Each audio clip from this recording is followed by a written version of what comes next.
On passe maintenant au prochain prototype des participes passés irréguliers. Ce prototype est spécial. Il se termine par les lettres IT ou les lettres IS. Si on regroupe les deux terminaisons ensemble, on obtient la phrase it is en anglais. Mesdames et messieurs, je vous présente le verbe dire. Son participe passé, dit. Regardons ensemble d'autres verbes similaires. Le verbe écrire. Son participe passé, écrit. Le verbe construire.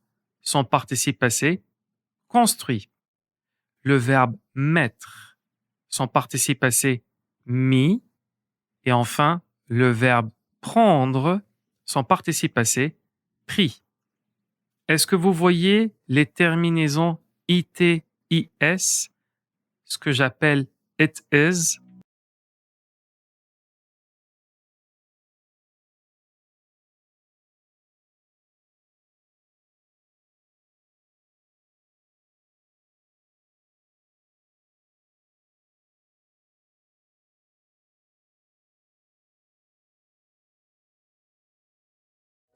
Maintenant, on retourne à notre histoire. On va chez Pascal. Pascal a mis son téléphone dans sa poche. Triste et nostalgique, il a pris un stylo et un papier. Il a écrit ses sentiments sur le papier. Il a dit Carole, je t'aime encore. L'histoire de Pascal n'est pas terminée. Attendez jusqu'à la fin. Bien. Pouvez-vous maintenant repérer tous les verbes conjugués au passé composé? Pascal a mis, il a pris, il a écrit et enfin, il a dit. Est-ce qu'il reste encore des verbes irréguliers? Malheureusement, la réponse est oui. Quelques-uns, pas trop. Certaines exceptions ou certains participes passés n'ont pas de modèle ou n'ont pas de prototype, comme les verbes suivants. Le verbe avoir, son participe passé, eu. Le verbe être, son participe passé, été. Le verbe faire, son participe passé, fait.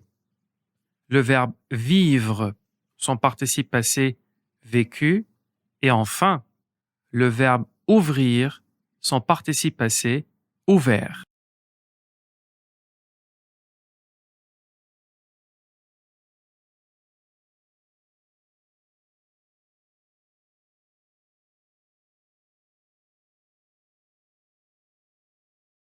Je suis sûr que vous souhaitez savoir ce que Pascal a fait avec le message qu'il a écrit sur le bout de papier, n'est-ce pas? Voici la suite de l'histoire de Pascal. Soudain, Pascal a ouvert ses yeux et il a réalisé qu'il a fait un mauvais rêve ou un cauchemar. Il a eu la peur de sa vie. Pour Pascal, ça a été une nuit vraiment difficile. Quelle fin imprévue, n'est-ce pas? Bien. Pouvez-vous maintenant repérer le participe passé des verbes irréguliers? Pascal a ouvert, il a fait, il a eu, ça a été. Voilà, c'est tout. Les techniques que je vous ai proposées dans cette vidéo vous permettent de mémoriser les participes passés des verbes irréguliers. Et pour les mémoriser, je vous propose de lire encore une fois l'histoire complète de Pascal.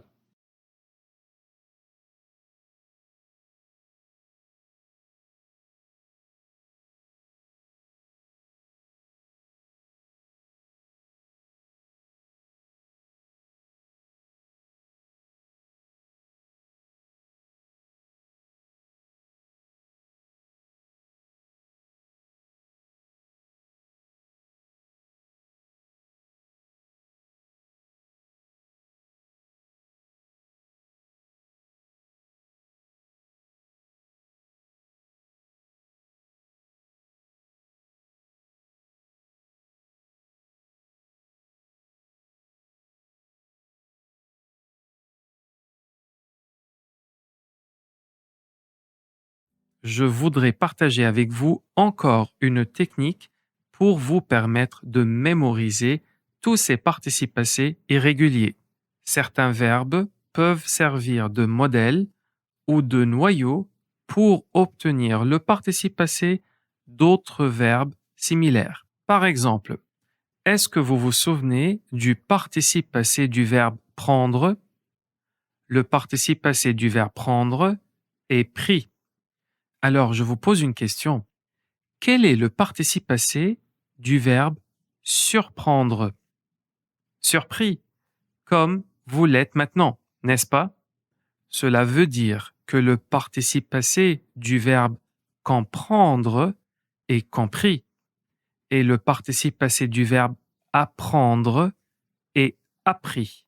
On voit que tous ces infinitifs partagent la même base du verbe prendre. Il est donc logique que les participes passés de ces verbes suivent le même modèle. Prendre, pris, comprendre, compris, apprendre, appris et enfin surprendre, surpris. Un autre verbe modèle, le verbe ouvrir. Quel est le participe passé du verbe ouvrir? Ouvert. Alors, selon vous, quel est le participe passé du verbe couvrir? Couvert. Encore, quel est le participe passé du verbe découvrir? Découvert. Pour pratiquer, on va faire un petit test. Je vous donne des infinitifs et vous devez trouver le participe passé. Satisfaire, remettre, prédire, prévenir. Certains verbes se conjuguent au passé composé avec un verbe auxiliaire autre que le verbe avoir. Lesquels? C'est ce qu'on va voir ensemble dans la prochaine leçon.